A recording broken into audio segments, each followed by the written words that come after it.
नमस्कार बाळमित्रांनो, तुमचे स्वागत आहे। आज मी तुम्हाला एक गोष्ट सांगणार आहे, तिचे नाव आहे हुशार ससा। एकेकाळी एका जंगलात एक लोभी सिंह राहत होता। इतर सर्व प्राणी त्याला घाबरत होते, कारण तो दररोज शिकार करायचा आणि भूक नसतानाही मोठ्या संख्येने प्राण्यांना मारायचा। सर्व प्राण्यांना माहित होते की लवकरच त्यांच्यापैकी कोणीही जिवंत राहणार नाही। सर्व प्राण्यांनी भेटून ठरवले की ते दररोज सिंहाला एक प्राणी अर्पण करतील। ते सिंहाकडे गेले आणि म्हणाले, महाराज, कृपया आमचे ऐका। आमची एक नम्र विनंती आहे। ज्या वेगाने तुम्ही आम्हाला मारत आहात, त्यामुळे लवकरच आमच्यापैकी कोणीही जंगलात राहणार नाही। आम्ही तुम्हाला नेहमी तुमच्या गुहेत राहण्याची विनंती करतो। दररोज आम्ही तुम्हाला अन्न म्हणून एक प्राणी पाठवू। अशा प्रकारे तुम्हाला तुमच्या अन्नासाठी शिकार करावी लागणार नाही आणि आम्ही देखील जगू शकू। एके दिवशी एका लहान सशाची पाळी आली। हा ससा खूप हुशार होता। त्याला सिंहाने खाऊ इच्छित नव्हते।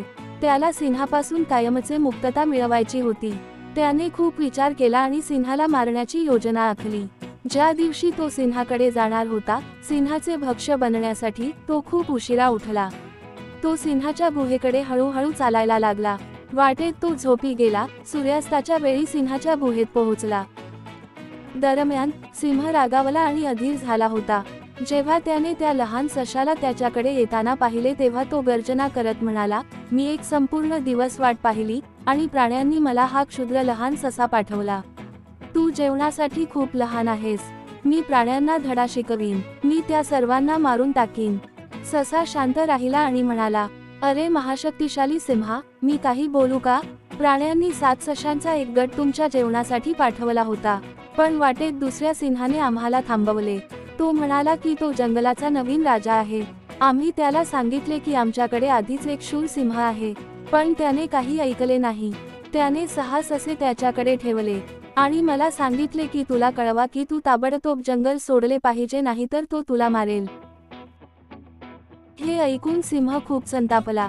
त्याने सशाला नवीन सिंहाच्या गुहेत घेऊन जाण्यास सांगितले, जेणेकरून तो दुसऱ्या सिंहाला मारून प्रकरण मिटवू शकेल। ससा सहमत झाला आणि सिंहाला एका खोल विहिरीत घेऊन गेला। तो त्या किल्ल्यात राहतो, माझा प्रभू, ससा सिंहाला म्हणाला। सिंह विहिरीजवळ गेला आणि आत डोकावला। त्याला पाण्यात स्वतःचे प्रतिबिंब दिसले आणि त्याला वाटले की तो दुसरा सिंह आहे। तो रागाने गर्जना करू लागला।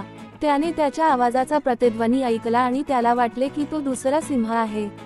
त्याने शत्रू सिंहाला मारण्यासाठी विहिरीत उडी मारली, पण त्याचे डोके दगडांवर आदळले। तो पाण्यात पडला आणि बुडाला। लहान ससा इतर प्राण्यांना जंगल कसे वाचवले हे सांगण्यासाठी धावत परतला।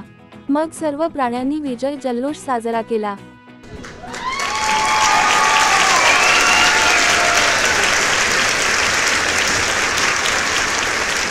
अलविदा प्रिय लहान मित्रांनो, मला आशा आहे की तुम्हाला ही कथा आवडली असेल। कृपया लाईक करा, शेअर करा आणि चॅनेल सबस्क्राईब करा।